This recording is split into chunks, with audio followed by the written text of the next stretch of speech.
La première chose que j'ai remarquée en entrant aux funérailles de ma grand-mère, ce sont les fleurs. Pour 220 000 € de roses blanches, arrangées en cascade de tours, qui semblaient se moquer de la femme modeste reposant dans le cercueil en acajou. J'ai compté 16 compositions, chacune valant probablement plus que mon salaire mensuel d'assistante juridique. Je m'appelle Bérénice et je n'avais pas parlé à ma grand-mère Claire depuis 5 ans. Non par choix, mais par une manœuvre soigneusement orchestrée.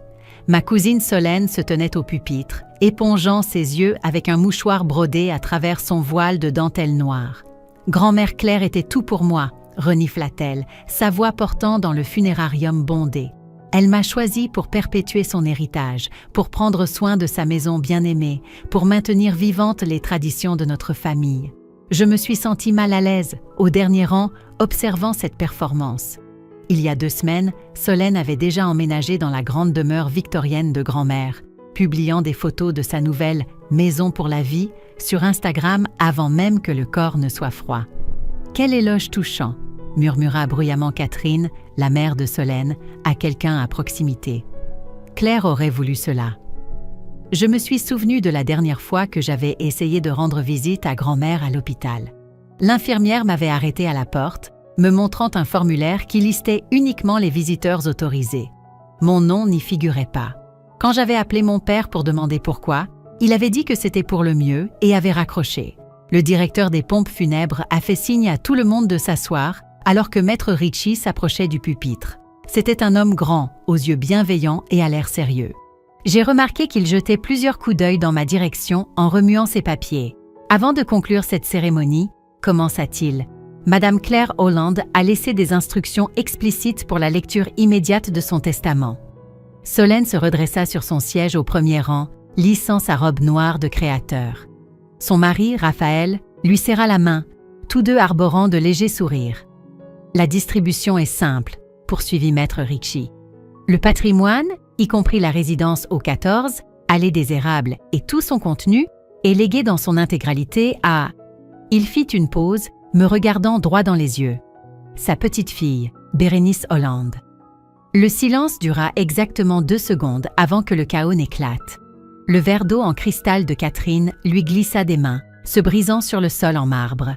Solène se leva d'un bond, son voile tombant en arrière. « C'est impossible !» hurla-t-elle. « J'ai les papiers, la maison est déjà à mon nom. » Maître Ricci leva une main. « La documentation est tout à fait claire, Madame Wilkins. Et il y a plus. » « Plus ?» Raphaël était maintenant debout, lui aussi, le visage rouge. « C'est ridicule. Nous avons déjà commencé des rénovations. » « Sans autorité légale, » nota calmement Maître Ricci en sortant quelque chose de sa mallette. De plus, Madame Holland a laissé une enveloppe scellée à remettre à Bérénice immédiatement après cette annonce. Mon père se retourna enfin pour me regarder, son visage un masque de colère contenue. « Ce n'est pas ce que ta grand-mère voulait, » dit-il sèchement. « Tu le sais. Mais je ne le savais pas. Je ne savais plus rien. » L'enveloppe que Maître Ricci me tendit semblait lourde, comme si elle contenait plus que du simple papier. Mes mains tremblaient légèrement en la tenant. « C'est une erreur », annonça Catherine à la salle, sa voix portant cette même douceur mielleuse qu'elle avait utilisée pour expliquer pourquoi je n'étais pas invitée au Noël familial toutes ces années. Bérénice connaissait à peine Claire. Elle ne venait jamais lui rendre visite. « Parce que vous vous assuriez que je ne le pouvais pas », dis-je doucement, trouvant ma voix pour la première fois. La salle se tut à nouveau. Maître Ricci se racla la gorge. Le testament a été dûment exécuté et attesté. Toute contestation peut être adressée au tribunal judiciaire. Il se tourna vers moi. « Mademoiselle Holland, souhaitez-vous dire quelque chose ?» Je regardais l'enveloppe dans mes mains, puis le visage déformé par la rage de Solène, puis la forme paisible de ma grand-mère dans le cercueil. Quelque chose changea en moi. Une vie entière, à être mise de côté, d'exclusions soigneusement élaborées, à regarder les autres revendiquer ce qui aurait dû être un amour partagé. En fait, oui. Je me levai, ma voix plus forte que je ne le pensais. Je voudrais remercier ma grand-mère d'avoir vu ce que d'autres essayèrent de cacher. Solène se jeta en avant, mais Raphaël attrapa son bras. « Tu ne peux pas faire ça. Cette maison est à moi. J'ai déjà des acheteurs qui viennent se la voir. » Les sourcils de Maître Ricci se haussèrent. « Oh, des acheteurs, pendant une succession en cours. » Je regardais le visage de ma cousine se vider de sa couleur alors qu'elle réalisait ce qu'elle venait d'admettre. Catherine s'interposa rapidement entre eux et l'avocat, son sourire cassant. « Peut-être devrions-nous tous prendre le temps de faire notre deuil avant de parler affaires », suggéra-t-elle doucement. Mais il était trop tard. Le mal était fait. La vérité était sortie. Et dans mes mains se trouvait une enveloppe qui semblait contenir les réponses à des questions que j'avais eu peur de poser. Je me dirigeais vers le cercueil de ma grand-mère, plaçant une seule rose blanche à côté d'elle. « Merci », murmurai-je, puis je me tournai pour partir. Derrière moi, j'entendis la voix stridente de Solène. « Ce n'est pas fini !» Au moins, sur ce point, elle avait raison. Ce n'était pas fini, ça ne faisait que commencer. J'ai attendu d'être seule dans mon appartement avant d'ouvrir l'enveloppe. Mes mains tremblaient en brisant le seau et plusieurs objets tombèrent sur ma table basse. Des photographies, des lettres et ce qui ressemblait à un journal relié en cuir. La première photo me coupa le souffle.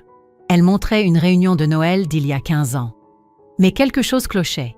Dans un coin, à peine visible, se trouvait mon reflet dans un miroir. La preuve que j'avais été là. Mais sur la photo de famille principale, j'étais absente. Quelqu'un m'avait effacée. Mon téléphone vibra. Un texto de Chloé, ma plus vieille amie, qui se trouvait être avocate. « Ça va ?» Cet enterrement était intense. « Tu veux que je passe ?»« S'il te plaît », ai-je répondu par texto.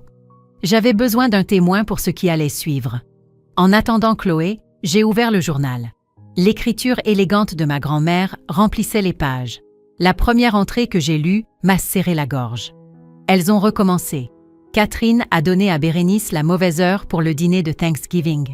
Quand elle est arrivée avec 2 heures de retard, ils avaient déjà mangé. J'ai regardé ma petite fille s'asseoir seule dans la cuisine, picorant de la dinde froide. Je suis trop faible pour les arrêter, mais pas trop faible pour me souvenir. La sonnette retentit. Chloé était là avec une bouteille de vin et une expression déterminée. « Raconte-moi tout », dit-elle en entrant. Je lui ai montré la photo en premier. Elle a sifflé. C'est de la manipulation psychologique de haut vol. Il y a plus. J'ai étalé le contenu de l'enveloppe. Regarde ces invitations à des fêtes d'anniversaire qui m'étaient adressées, mais qui n'ont jamais été envoyées. Des registres de visiteurs d'hôpital avec mon nom barré. Des photos d'événements familiaux auxquels je n'aurais jamais assisté, mais où l'on pouvait voir des aperçus de moi dans des reflets ou des ombres. Ta grand-mère constituait un dossier, dit Chloé en examinant chaque document. Elle documentait tout. Mon téléphone se mit à sonner, le nom de Solène clignotant sur l'écran. Je l'ai mis sur haut-parleur. « Tu te crois si maline » cracha-t-elle. « Mais cette maison est à moi. J'ai déjà investi 45 000 € en rénovation.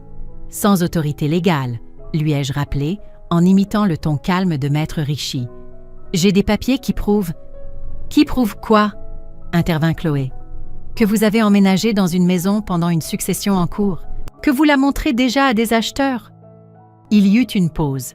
« Qui est-ce ?»« C'est l'avocate de Bérénice, » dit Chloé doucement, en me faisant un clin d'œil. « Et je vous suggère de passer par les voies légales pour toute communication future. » La ligne se coupa. « Tu n'es pas obligée d'être vraiment mon avocate, » dis-je. Mais Chloé sortait déjà son ordinateur portable. « Oh ma chérie, après ce que je viens d'entendre, je suis définitivement ton avocate, et bénévolement, parce que ça va être amusant. » Elle commença à taper. « D'abord, nous devons tout documenter, puis nous allons demander la prise de possession immédiate de la propriété. » Un autre texto arriva, de mon père cette fois. « Nous devons parler de ce qui est le mieux pour la famille. » « Le mieux pour la famille ?»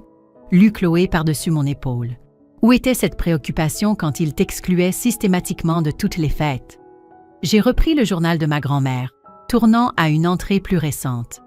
Solène et ce mari à elle étaient encore dans mon bureau aujourd'hui, fouillant dans mes papiers.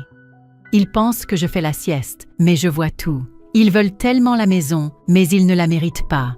Pas après ce qu'ils ont fait à Bérénice, ma douce fille qui ne s'est jamais battue, qui n'a jamais fait de scène. Elle méritait mieux, et bientôt elle l'aura. La sonnette retentit à nouveau. Cette fois, c'était Catherine, tenant ce qui ressemblait à des papiers juridiques. « Nous contestons le testament », annonça-t-elle sans préambule. Chloé apparut derrière moi. « Pour quel motif ?» Les lèvres parfaitement dessinées de Catherine se crispèrent. Claire n'avait pas toute sa tête. Elle était confuse, manipulée.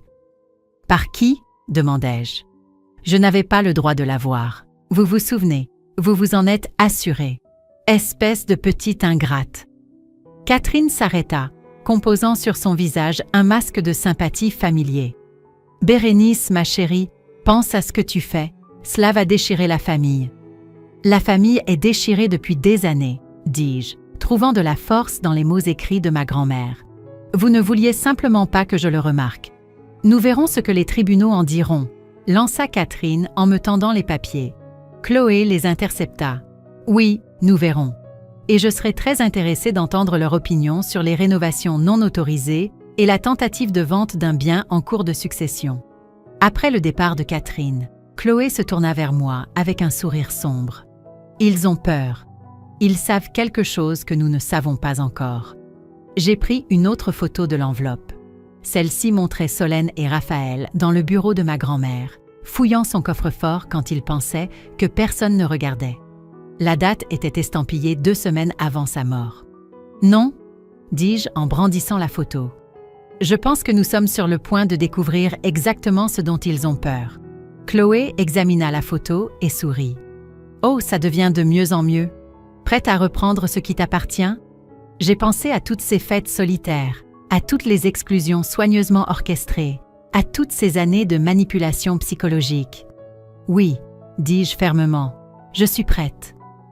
Le journal sur mes genoux semblait vibrer de possibilités. Ma grand-mère avait tout vu, et maintenant, enfin, tout le monde le verrait aussi. Chloé et moi avons passé la matinée suivante au service du cadastre.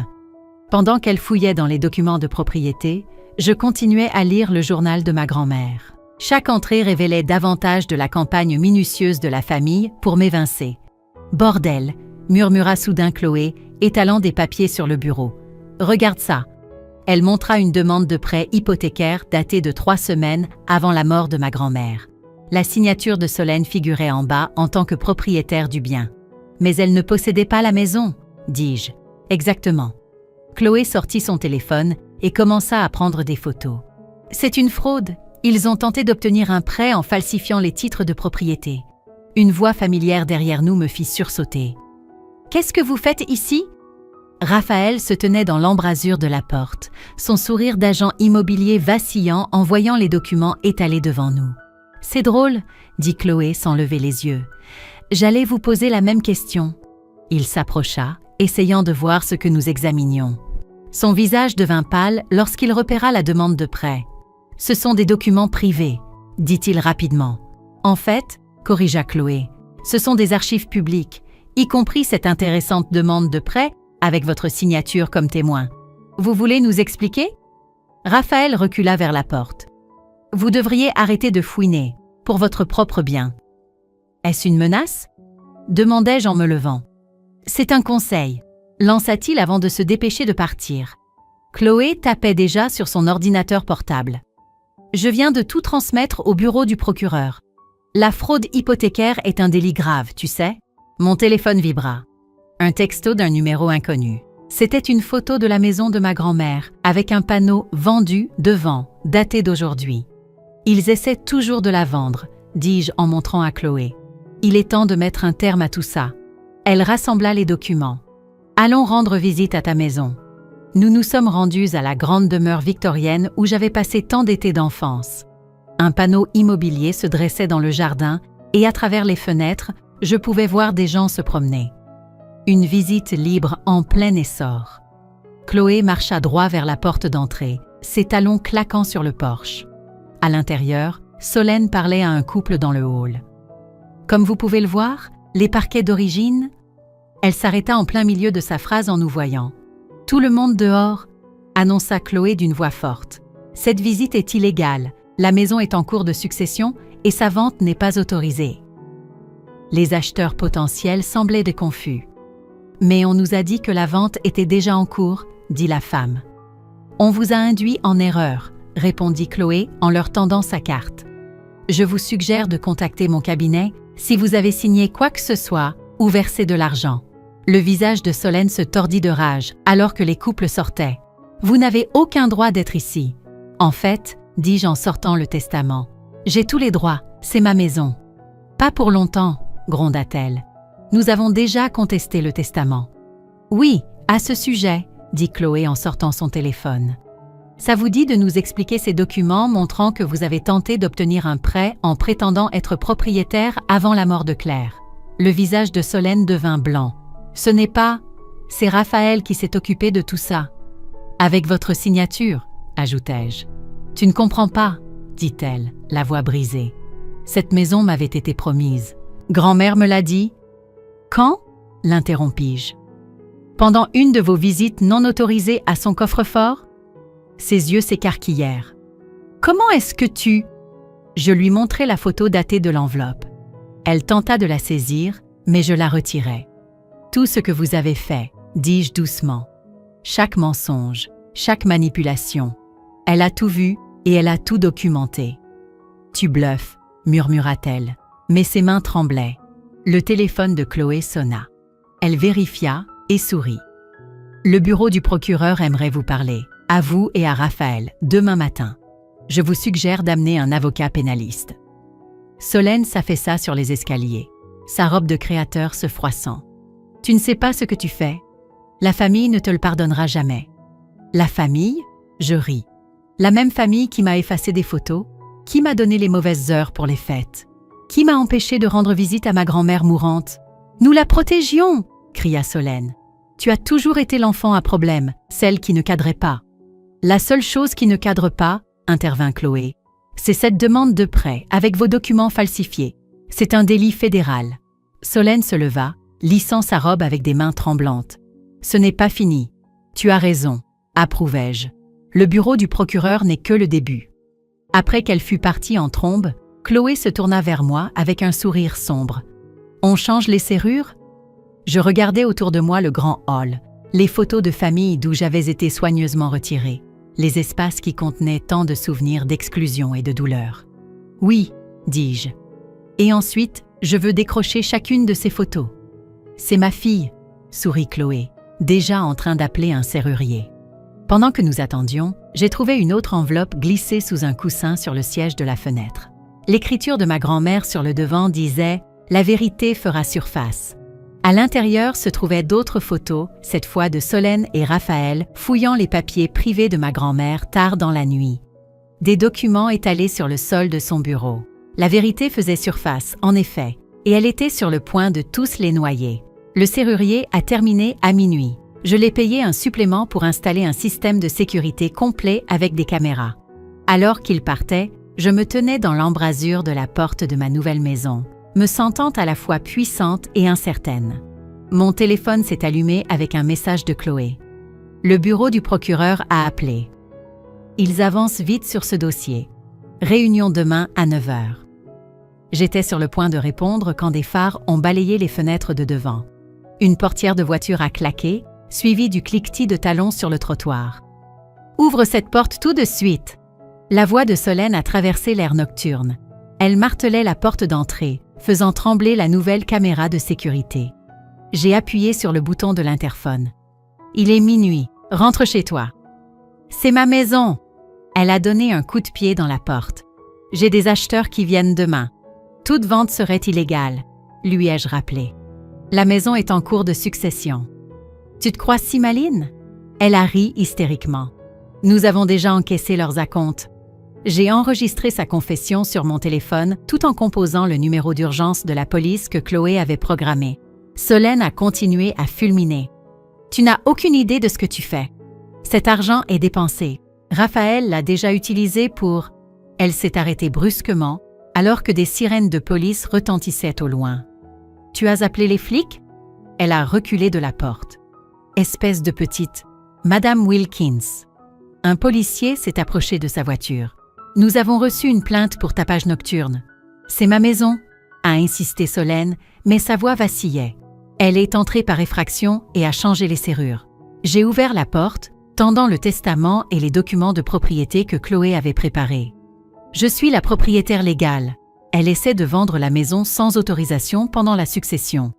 L'officier a examiné les papiers, puis s'est tourné vers Solène. « Madame, vous devez quitter la propriété maintenant. »« Mais mes affaires sont à l'intérieur, » a-t-elle dit en montrant la maison. « Tous mes meubles. » « En fait, dis-je en sortant un autre document. Le contenu de la maison a été inventorié au moment du décès de ma grand-mère. Tout ce qui est ici appartient à la succession. Le visage de Solène s'est décomposé.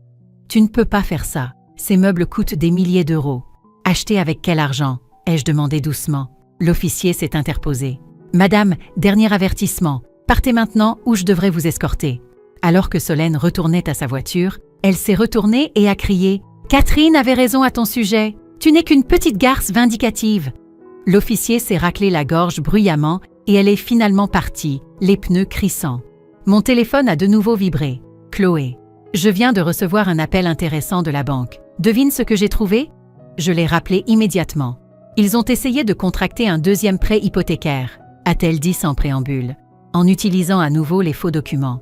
Mais voici le clou du spectacle. Ils ont déjà reçu de l'argent de plusieurs acheteurs. Acompte, avance, tout y est. Qu'est-il arrivé à l'argent? C'est ce que le procureur veut savoir. La voix de Chloé était jubilatoire. On est passé de la fraude successorale à l'escroquerie financière en un clin d'œil. Comment ça va à la maison? Solène vient de se pointer en réclamant ses meubles, les meubles qu'elle a achetés avec l'argent des acomptes volés. Chloé a ri. Oh, ça ne cesse de s'améliorer. Essaie de dormir. Demain va être intéressant. J'ai raccroché et j'ai traversé ma nouvelle maison, la regardant vraiment pour la première fois. Derrière un vieux tableau, j'ai trouvé une autre note de l'écriture de ma grand-mère. Vérifie la chambre bleue. La chambre bleue avait été le bureau privé de ma grand-mère. À l'intérieur, tout était exactement comme je m'en souvenais, sauf que le coffre-fort était ouvert et vide. Mais quand j'ai passé mes doigts le long du mur du fond, j'ai senti quelque chose. Un compartiment caché a révélé une clé USB et une autre note. Ma très chère Bérénice, je savais qu'ils pilleraient le coffre-fort après ma mort. C'est pourquoi j'ai gardé les vraies preuves ici. La clé contient tout. Relevés bancaires, documents falsifiés, images de sécurité. J'ai installé des caméras l'année dernière quand des choses ont commencé à disparaître.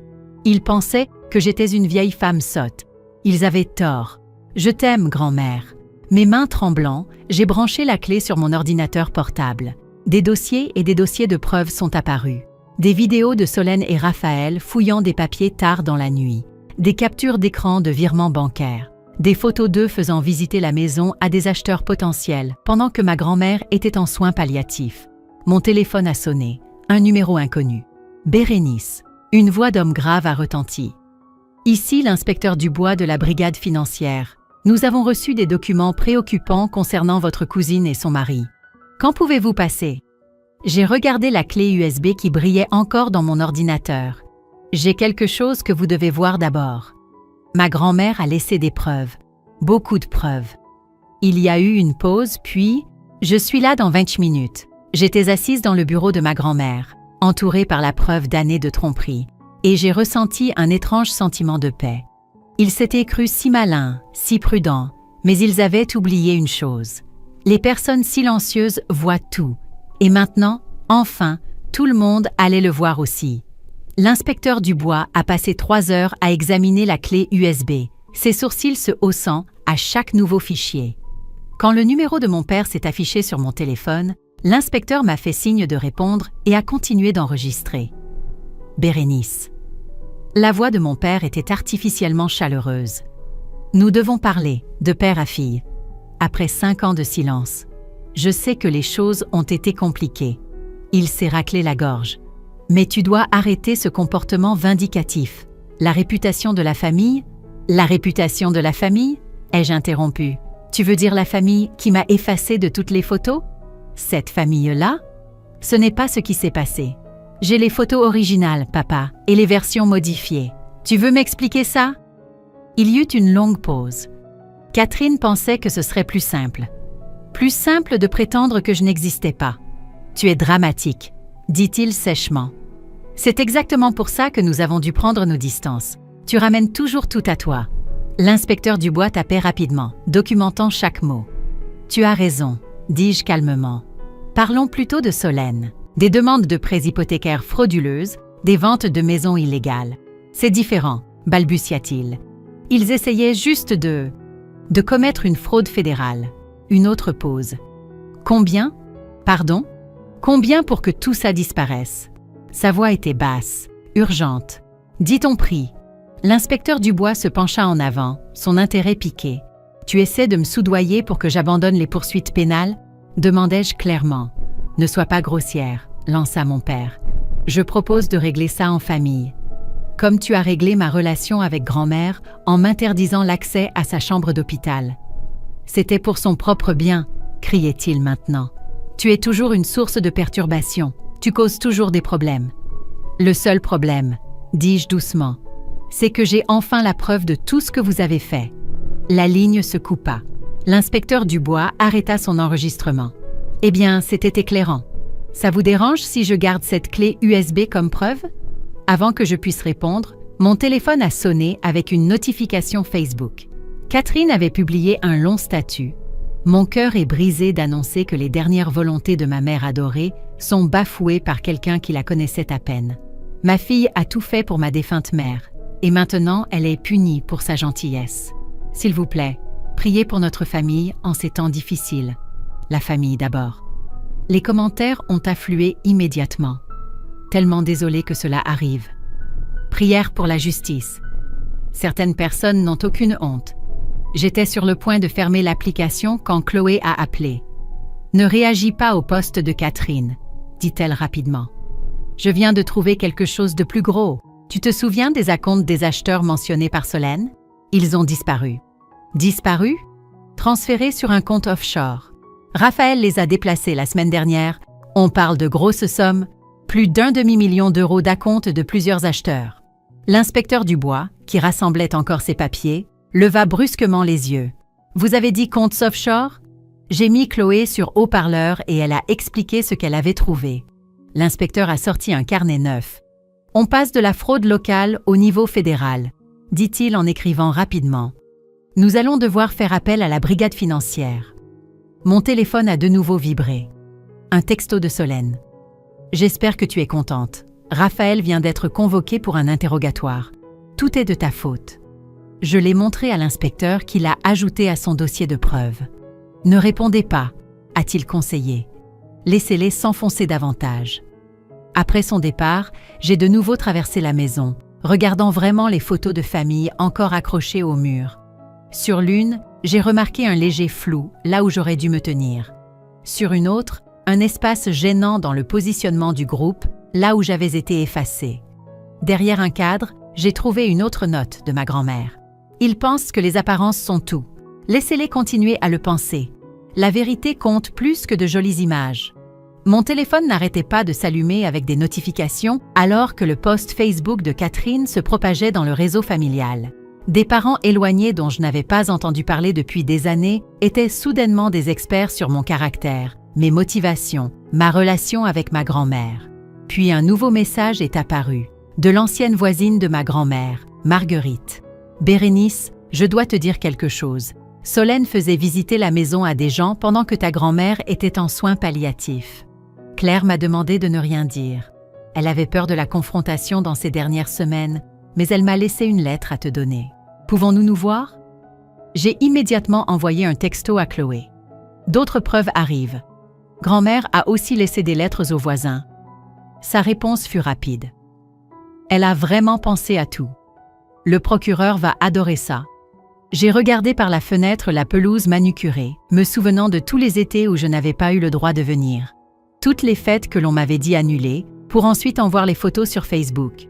Un autre texto est arrivé, cette fois de l'inspecteur Dubois. La brigade financière est maintenant impliquée. Ils veulent vous rencontrer demain. Apportez tout ce que vous avez. J'ai souri, pensant aux lettres cachées, aux enregistrements secrets, aux années de tromperie soigneusement documentées. « Oh !» ai-je répondu par texto. « Je n'y manquerai pas. » Le bureau de la brigade financière ne ressemblait en rien au film. Pas de salle d'interrogatoire sombre, juste une salle de conférence lumineuse où l'agent Sarah Martinez étalait des documents sur une grande table, tandis que l'inspecteur Dubois et Chloé étaient assis à mes côtés. « Laissez-moi m'assurer que je comprends bien », dit Martinez, arrangeant les photos en séquence. Votre cousine et son mari ont collecté des acomptes de plusieurs acheteurs pour une maison qu'ils ne possédaient pas, alors que votre grand-mère était encore en vie. Oui, confirma Chloé. Nous avons documenté au moins 7 acomptes différents. Et l'argent a été transféré sur des comptes dans les îles Caïmans. ajouta l'inspecteur Dubois. Le montant total approche les 650 000 euros. Martinez siffla doucement. Ce n'est plus de la petite fraude. La porte s'ouvrit et un jeune agent entra. Ils sont là. Raphaël entra le premier, suivi d'un avocat à l'allure coûteuse. Solène suivit, puis Catherine. Mon père entra en dernier, sans croiser mon regard. « Merci d'être venu », dit Martinez professionnellement. « Nous avons quelques questions sur certaines transactions financières. »« C'est ridicule », interrompit Catherine. « Nous sommes ici pour discuter d'une affaire de famille, pas… » « Madame Wilkins », coupa Martinez. « Ceci a cessé d'être une affaire de famille lorsque votre fille et votre gendre ont commencé à commettre une escroquerie financière. » L'avocat se pencha en avant. « Mes clients nient tout acte répréhensible. »« Vraiment ?» Martinez sortit un document. « Donc, il nie avoir montré la maison à la famille Durand le 15 mars et avoir accepté un acompte de 50 000 euros ?» Solène se sentit mal à l'aise. « Ou à la famille Martin le 18 mars pour 40 000 euros de plus ?» poursuivit Martinez. « Ou peut-être… Nous en avions parfaitement le droit !» s'exclama Solène. « Grand-mère m'avait promis cette maison. » Solène, l'avertit son avocat, mais elle était déjà debout. « Vous ne comprenez pas. Nous avions besoin de cet argent. L'entreprise de Raphaël périclitait et les rénovations étaient si chères et vous avez décidé de vendre une maison que vous ne possédiez pas, » termina Martinez. « Nous avions des papiers, » protesta Raphaël. « Des faux papiers, » corrigea Chloé, faisant glisser des copies sur la table. Créés pendant que Madame Claire était en soins palliatifs. Le calme parfait de Catherine se fissura enfin. « Espèce de petite sorcière ingrate !» siffla-t-elle à mon intention. « Après tout ce que nous avons fait pour toi, tout ce que vous lui avez fait !» dit une nouvelle voix depuis l'embrasure de la porte. Marguerite, la voisine de ma grand-mère, se tenait là avec une épaisse enveloppe. « J'ai apporté ce que Claire m'a donné », dit-elle en se dirigeant vers la table, y compris les images de sécurité de sa maison. « Des images de sécurité ?» Le visage de Catherine devint pâle. « Claire a installé des caméras l'année dernière », expliqua Marguerite. « Après que des choses aient commencé à disparaître de sa maison. Elle a tout vu. Les visites nocturnes à son bureau, les visites non autorisées de la maison, les documents pris dans son coffre-fort. C'est irrecevable », commença l'avocat, mais Martinez examinait déjà les images sur son ordinateur portable. « En fait, » dit-elle, « étant donné que cela a été enregistré par la propriétaire sur sa propriété privée, c'est parfaitement recevable. » Mon père parla enfin. « Bérénice, s'il te plaît, pense à ce que tu fais à cette famille. »« J'y pense, » répondis-je calmement. « Je pense à 15 ans d'exclusion systématique, de photos retouchées, de visites à l'hôpital bloquées, d'héritage volé. »« Tu ne peux pas prouver, » commença Catherine. « En fait, si, » interrompit à nouveau Marguerite. « Claire a tout documenté. Elle sortit un journal, y compris le jour où vous lui avez dit que Bérénice avait refusé de lui rendre visite à l'hôpital, alors qu'en réalité, vous l'aviez renvoyée à la porte. » La pièce devint silencieuse. « Monsieur et Madame Petit », s'adressa Martinez à Raphaël et Solène. « Nous avons suffisamment de preuves pour vous inculper tous les deux de multiples chefs d'accusation d'escroquerie, de vol par tromperie et de complot. »« Attendez, » dit rapidement Raphaël. « Et si nous coopérons ? Si nous vous disons tout ?» Solène se tourna vers lui. « Raphaël, je ne vais pas aller en prison pour les magouilles de ta famille, » cria-t-il. C'était l'idée de Catherine de falsifier les documents. Elle a dit que nous devions sécuriser la maison avant la mort de Claire. Catherine se leva si vite que sa chaise tomba en arrière. « Comment oses-tu, après tout ce que nous avons fait pour toi ? » « Assez !» La voix de Martinez trancha le chaos. « Monsieur Petit, si vous souhaitez faire une déclaration formelle, nous pouvons discuter d'éventuels accords de coopération. » L'avocat semblait peiné. « Mes clients ont besoin d'un moment pour… » Tout ce que Raphaël a dit sur les documents falsifiés, les ventes illégales, tout ça, c'est Catherine qui a tout orchestré. Misérable petit. Catherine se jeta sur lui, mais un agent s'interposa. « Madame Wilkins, » dit sèchement Martinez. « Veuillez vous asseoir ou vous serez accusée d'agression. » Je regardais ma famille imploser, leur façade soigneusement construite s'effondrant sous le poids de la vérité. Des années de manipulation, de mensonges et de fraude exposées dans une salle de conférence éclairée au néon. « Les salles d'interrogatoire sont prêtes », annonça un agent alors qu'ils étaient conduits séparément. Solène se tourna vers moi une dernière fois. « J'espère que tu es contente, cracha-t-elle. Tu as tout détruit. Non, répondis-je doucement. Vous avez fait ça vous-même. J'ai juste apporté les preuves. La porte se referma derrière eux, me laissant avec Chloé, Marguerite et les preuves d'une vie de tromperie. Ta grand-mère serait fière, dit doucement Marguerite. Je pensais à toutes les lettres cachées, aux caméras secrètes, à la documentation silencieuse d'années de trahison. Je sais, dis-je. Elle a tout vu. Et maintenant, enfin, tout le monde le voit aussi. Les mises en examen sont tombées comme des dominos. D'abord Raphaël, puis Solène, puis Catherine. Les nouvelles locales ont titré « Une famille éminente inculpée dans une vaste escroquerie immobilière ». J'ai regardé depuis le bureau de ma grand-mère les journalistes se rassembler devant le palais de justice.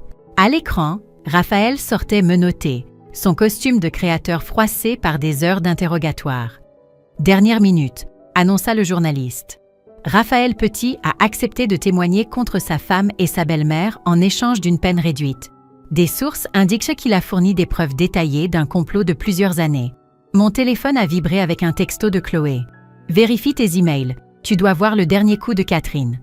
J'ai ouvert ma boîte de réception pour trouver un email de masse que Catherine avait envoyé à toute la famille élargie. Mes chers membres de la famille, en cette période de crise, nous devons nous serrer les coudes contre ceux qui voudraient nous déchirer. Les actions vengeresses de Bérénice ont détruit des vies et des réputations. Nous demandons vos prières et votre soutien alors que nous combattons ces accusations sans fondement. Veuillez contribuer à notre fonds de défense juridique. Un lien PayPal suivait. Elle est sérieuse? Ai-je envoyé à Chloé. Oh, ça s'améliore, répondit Chloé. La brigade financière vient de signaler ce compte PayPal. Elle l'utilise pour collecter de l'argent alors qu'elle est sous enquête pour fraude financière. L'email de mon père est arrivé ensuite. Bérénice, tu n'avais pas le droit. Ce n'est pas ce que ta grand-mère voulait. Tu as détruit la réputation de notre famille. J'espère que tu es satisfaite de toi, papa. J'ai ouvert le journal de ma grand-mère et j'ai pris une photo d'une page spécifique, l'envoyant comme réponse. Jean ne cesse de dire à tout le monde que Bérénice ne veut pas me rendre visite, mais je l'ai vue à l'hôpital la semaine dernière, essayant de passer la sécurité les larmes aux yeux. Ils utilisent ma maladie pour la punir. Cela s'arrête maintenant. Elle est ma seule héritière méritante. Sa réponse fut immédiate.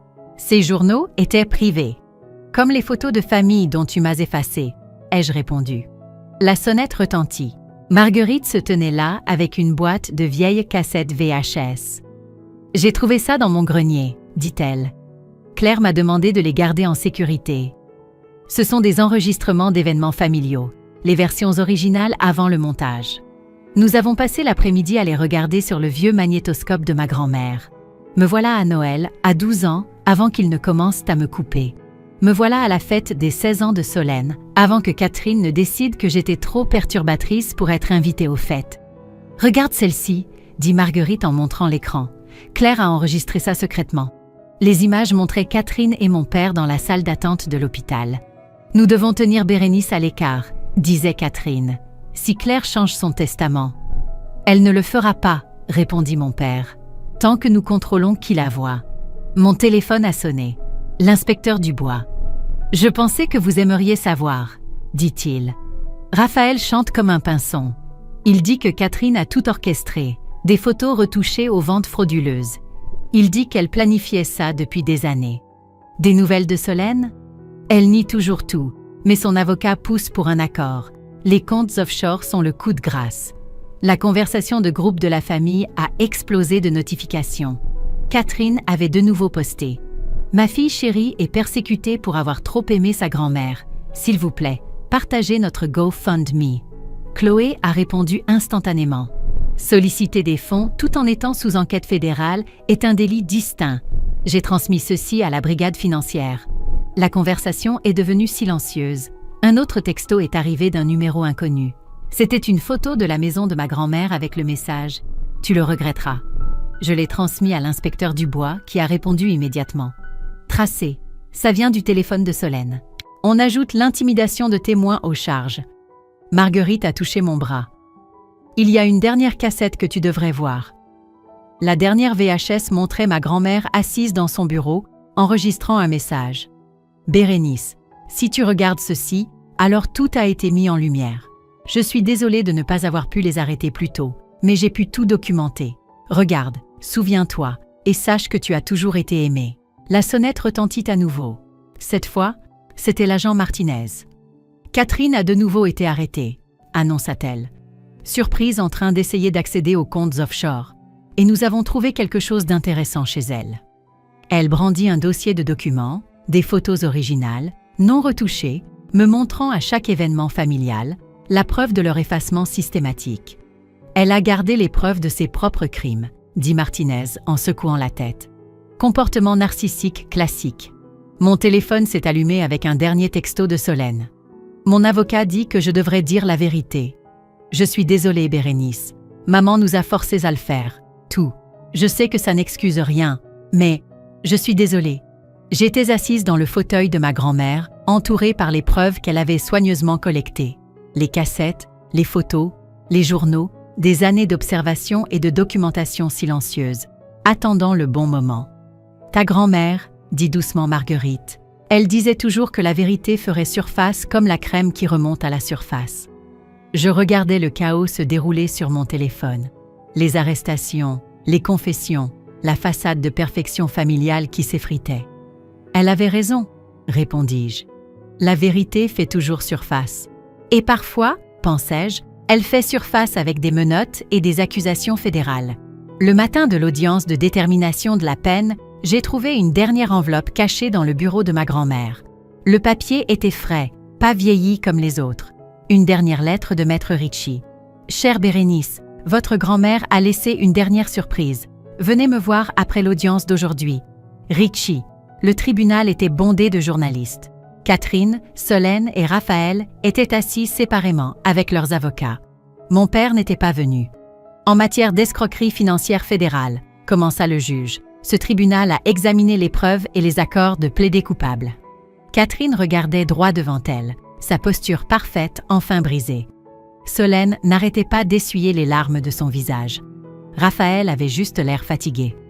Raphaël Petit, en reconnaissance de votre coopération, ce tribunal vous condamne à 18 mois de prison fédérale et au remboursement de tous les fonds volés.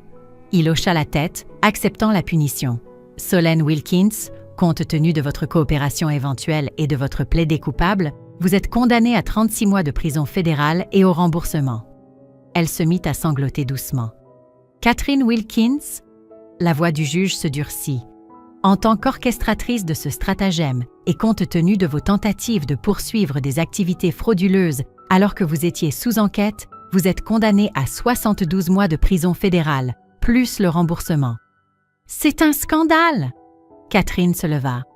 Nous sommes une famille respectée. Vous ne pouvez pas... Faites sortir l'accusé, ordonna le juge. Alors qu'ils emmenaient Catherine, elle se tourna vers moi. J'espère que tu es satisfaite. Tu as tout gâché. Non, dis-je clairement, m'assurant que ma voix portait. Vous avez tout gâché le jour où vous avez décidé de m'effacer. Devant le palais de justice, Chloé m'a serré dans ses bras. Prête à voir Ricci? Presque. Je me suis approchée de Solène, qui disait au revoir à son avocat. Je suis vraiment désolée, murmura-t-elle. J'aurais dû tenir tête à maman il y a des années. Oui, tu aurais dû. Je lui ai tendu une photo, nous deux enfants, avant que tout ne tourne mal. Mais peut-être que dans 3 ans, nous pourrons en parler. Elle serra la photo, hochant la tête à travers ses larmes. Le bureau de Maître Ricci était maintenant chaleureux et familier. Il sourit en m'accueillant, tenant une petite boîte en bois. « Le dernier cadeau de votre grand-mère, » dit-il. « Elle voulait que vous l'ayez une fois la justice rendue. » À l'intérieur se trouvait une clé et un acte de propriété pour un petit chalet au bord d'un lac. « Je ne comprends pas, » dis-je. « La maison ne suffisait pas ?»« La maison, c'était la justice, » expliqua Ricci. « Ceci, c'est la paix. Le chalet où elle vous emmenait pêcher. Vous vous souvenez, avant que tout ne change ? Je me suis souvenu de ces matins tranquilles au bord du lac. Juste moi et grand-mère. Avant les retouches, avant l'exil, avant la fraude. Elle l'a acheté en secret, continua Ricci. Catherine ne l'a jamais su. Il est à vous maintenant. Un endroit préservé de tout ce drame. Mon téléphone a vibré. Un texto de mon père. La famille ne se remettra jamais de ce que tu as fait. J'ai montré le message à Richie qui a gloussé. Vous voulez voir quelque chose d'intéressant? Il a sorti un dernier document, un test ADN. Votre grand-mère a fait faire ça en privé, dit-il. Il s'avère que Catherine n'a même aucun lien de sang avec Claire. Elle a été adoptée bébé, mais a utilisé son lien de sang perçu pour tout contrôler. Claire l'a découvert l'année dernière. Donc tout ce discours sur le sang et la famille était un mensonge. Comme tout le reste, termina Richie. J'ai conduit directement au chalet. La clé a tourné doucement dans la serrure. À l'intérieur, tout était exactement comme je m'en souvenais. Les vieilles cannes à pêche, les plaids matelassés, la paix. Sur la table de la cuisine se trouvait une dernière enveloppe. À lire en dernier. L'écriture de ma grand-mère coulait sur la page. Très chère Bérénice, si tu lis ceci, alors la justice a été rendue. La maison était ton héritage, mais ce chalet est ton sanctuaire. Elles ont essayé de t'effacer des photos, mais elles n'ont jamais pu t'effacer de mon cœur. Je suis désolée de ne pas avoir pu les arrêter plus tôt. Mais j'ai pu observer, enregistrer et me préparer. Tout ce qu'elles t'ont fait, je l'ai documenté. Chaque mensonge qu'elles ont raconté, je l'ai conservé. Non par vengeance, mais pour la justice. Tu n'as jamais été l'enfant à problème. Tu étais l'honnête dans une famille de simulateurs. La vraie dans une galerie de photos retouchées. La véritable héritière non seulement de mes biens, mais de mes valeurs. Ce chalet est à toi. Sans condition, sans drame, sans politique familiale. Juste la paix. Comme ces matins que nous passions à pêcher. Souviens-toi, elles ont essayé de t'effacer de l'histoire, mais tu as réécrit ta propre fin avec la vérité, la dignité et la justice. Je t'aime, ma silencieuse et forte petite fille. Grand-mère Claire. Je me suis assise sur le porche du chalet, regardant le coucher de soleil sur le lac. Mon téléphone vibrait de messages de parents éloignés, certains s'excusant, d'autres en colère, d'autres essayant d'expliquer. J'ai éteint le téléphone. La vérité avait fait surface. La justice avait été rendue. Les simulateurs faisaient face aux conséquences. Et ici, dans ce chalet tranquille au bord du lac, j'avais enfin ce qu'ils ne pourraient jamais m'enlever. La paix. J'ai pris une vieille canne à pêche, comme je le faisais avec grand-mère. Certaines choses n'ont pas besoin d'être retouchées. Certains souvenirs restent purs. Certaines vérités remontent à la surface, claires comme le lac à l'aube. Et parfois, la justice ne vient pas avec un grand bruit, mais avec le clic silencieux de la porte d'un chalet, verrouillant le chaos à l'extérieur et la paix à l'intérieur. Fin de l'histoire.